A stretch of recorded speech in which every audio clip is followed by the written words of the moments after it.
Banjo-Kazooie was one of my all-time favorite games that I enjoyed playing as a child. I've already mentioned this in my review of Banjo-Kazooie that I first played this game at my cousin's house along with Mario 64. Once I actually got this game for myself along with an actual N64 after asking my parents again and again, get me an N64, and they kept saying never, but then they finally decided to get me one. Okay, enough about that.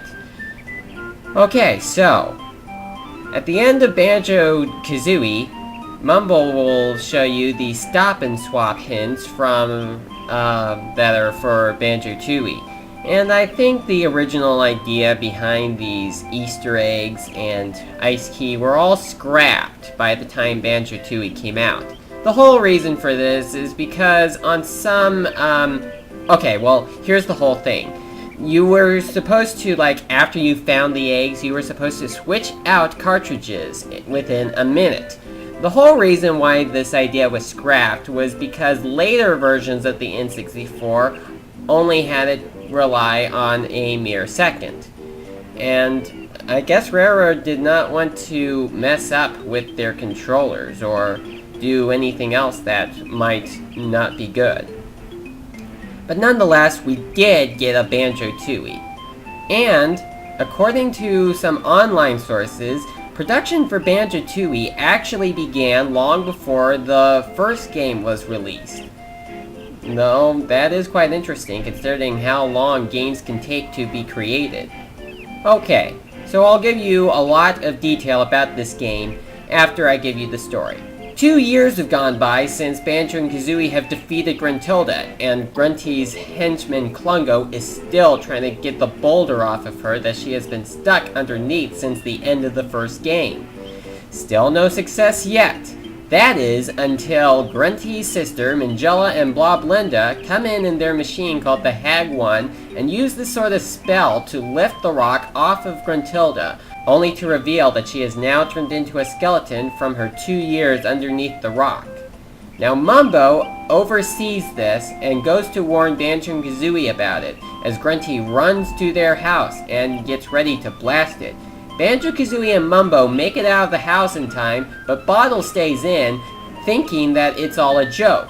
However, it wasn't, as Bottles falls victim to Grunty's nasty blast, and he walks out of Banjo's house and then dies outside of Banjo's house. Banjo and Kazooie now need to go on a quest to see if they can bring Bottles back from the dead, along with having to first fight her ogre henchman Klungo, who actually stayed behind after Grunty and her sisters returned into their machine. So Banjo and Kazooie then go into the Jinjo village, the village where the creatures that you had to rescue to get a Jiggy from the last game, live. They are ruled by King Jingling, a very large Jinjo who gives you the very first Jiggy to help you enter the first level, quite like the first game. However, Grunty's sisters then introduce her to a machine called Bomb, or Big Old Blaster. Grunty uses it to suck the life force out of King Jingling, and with it, she will use it to get her own body back. However, this will take her some time, being as the machine needs some rebooting. Okay, that really does not make any sense, but apparently, she gives the player enough time to go and stop her. Now, Banjo and Kazooie don't tell Bottles' family about the whole problem that they have with Bottles being dead and all. Alright, so how does this whole gameplay work? Well, there are a lot of things that are similar to the first game, but also a lot of things that are different from the first game too. Here are a couple of examples. For example, since Bottles is dead, his brother, Jam Jars, teaches Banjo and Kazooie new moves. Unlike the first game, where Bottles taught you moves for free, and he appeared only in the first 6 levels, Jam Jars teaches you moves in exchange for notes that you find in the game. Yeah, in this game you find notes to learn new moves, not to open note doors. And, unlike the first game, you learn at least one new move in every level. And another change would be the transformation. In the first game, Mumbo transformed you into everything. In this game, Mumbo is a character that you can actually take temporary control over, and you can have him perform spells all across the level to do all sorts of things to allow you to go into other places that you couldn't reach before. Now, while Mumbo does that new role, a new character who takes over his previous role arrives. Humbawamba, an American woman who lives in an Indian tent. She transforms Banjo-Kazooie into all sorts of different creatures just the same way that Mumbo did in the previous game. However, she holds a huge rivalry against Mumbo. I guess it could be because they think that one of them is better than the other. I can't really blame them. Now, in the first game, Mumbo only appeared in 5 of the 9 levels. In this game, he, along with Humbawamba, appear in every single level. Though another thing to note is that while the first game had 9 main levels in it, this game only has 8 levels. And because of this, while the first game had 100 Jiggies to collect, there are only 90 Jiggies in this game. Another difference is that while collecting 5 Jinjos in a world would give you a Jiggy, you now have to complete Jinjo families. There are a total of 9 Jinjo families to complete. They are in the colors of white, orange, yellow, brown, green, red, blue, purple, and black. Now each Jinjo family has a number of members from 1 to 9. The order that I had just put the colors in represents how many members are in each family. So the white Jinjo family only has 1 member, while the black Jinjo family has 9 members, the most. There's also a gray Jinjo house that has been demolished by the digger. Some people suspect that the gray Jinjo family consisted of 10 members. And I think so too.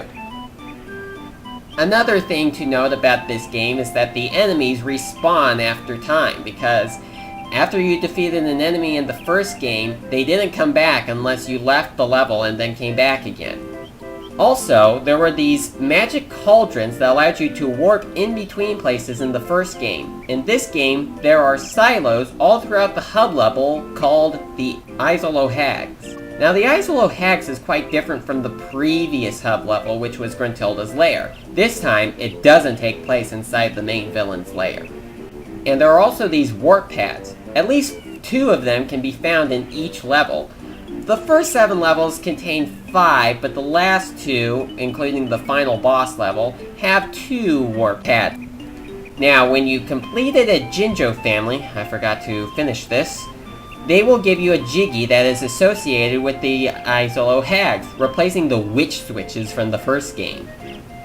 Now, the levels in this game are twice the size as the previous game. There are 8 levels, as I've said before, and these levels would be Mayhem Temple, Glitter Gulch Mine, Witchy World, Jolly Roger's Lagoon, Pterodactyl Land, Grunty's Industries, Hellfire Peaks, and Cloud Cuckoo Land. According to some online sources, some of these levels were actually planned to be put into the first game. For example, Mayhem Temple, Glitter Gulch Mine, Witchy World, and Grunty's Industries were all said to have originally been planned for the first game. Though in this game's sequel, Banjo-Kazooie Nuts and Bolts, which would come out 8 years later, they would only say that Glitter Gulch Mine was originally intended for the first game. Hellfire Peaks was also intended for the first game as well. However, it was given a different name. It was originally called Mount Fire Eyes, and it was only going to be lava themed. However, it was moved to Banjo-Tooie, and was called Hellfire Peaks, and also given an icy side. You may remember from the first game how Gobi says that he's going to go to the lava world. He originally meant Mount Fire Eyes. However, since that level was cancelled from the first game, it appears in the next game. Now, another thing to note is that Banjo and Kazooie do this interesting move whenever they collect Jiggies, with the exception of them flying or in a transformation. In this game, whoever you are playing as, when you collect the Jiggy will fly around you, quite similar to how a Jinjo would do that.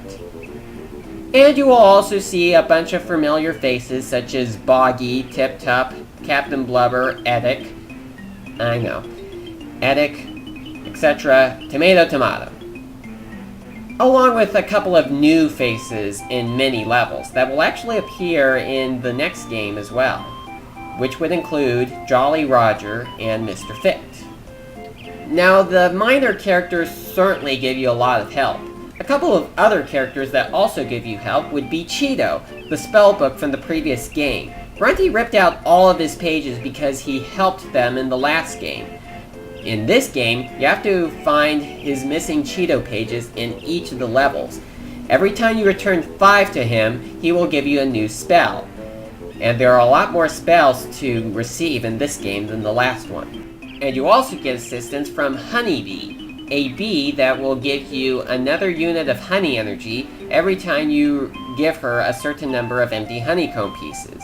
Though in the first game, you just needed to collect 6 of them and you would get the honey piece.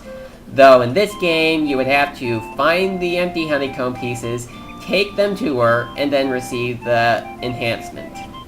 Though another thing to note is that every time you see Honeybee and give her empty honeycombs, it's 2 more times than the last one. The first one will be 1. So, what should I say about this game? Well, it's good, though I'm pretty sure that most people would prefer the first game. But, hey, it was certainly a very great sequel. Though, would everyone agree that the next game, Nuts and Bolts, would be a great game? Some people didn't think so, and some other people didn't. Though, since this is not an N64 game, I may save this for another game review special season. So thank you for watching.